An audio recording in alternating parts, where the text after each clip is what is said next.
আজকে আমি রান্না করে দেখাবো কাতলা মাছের কোপ্তা কারি। এখানে মাছগুলো আমি ধুয়ে বেছে নিয়েছি। এখন মাছগুলোতে লবণ মেখে নিচ্ছি, হলুদ আর মরিচের গুঁড়া মেখে নিচ্ছি। হলুদ মরিচের গুঁড়া মেখে নিচ্ছি। মাছগুলা হালকা করে ভেজে নিচ্ছি। সবগুলো মাছ হালকা করে ভেজে তুলে নিয়েছি, এখন ঠান্ডা করতে দিয়েছি। মাছগুলো ঠান্ডা হয়ে গিয়েছে, এখন সবগুলো মাছ কাটা বেছে নিয়েছি। এখন মাছগুলোতে দিয়ে দিচ্ছি পেঁয়াজ কুচি, কাঁচামরিচ, ধনিয়া পাতা কুচি। এখন দিয়ে দিচ্ছি আদা বাটা, দিয়ে দিচ্ছি রসুনের পেস্ট,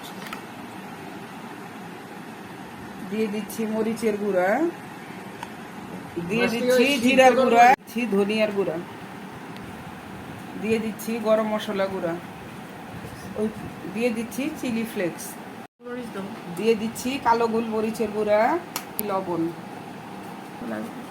দিয়ে দিচ্ছি একটা ডিম। কোপ্তাগুলো বানিয়ে নিয়েছি গোল গোল করে। কড়াইতে তেল বসিয়ে দিয়েছি, তেলটা গরম হয়ে গিয়েছে। এখন কোপ্তাগুলো দিয়ে দিচ্ছি ভাজার জন্য। কোপ্তাগুলো ভাজা হয়ে গিয়েছে, আমি একটু গোল্ডেন ব্রাউন করে ভেজে নিয়েছি। এখন তুলে নিচ্ছি।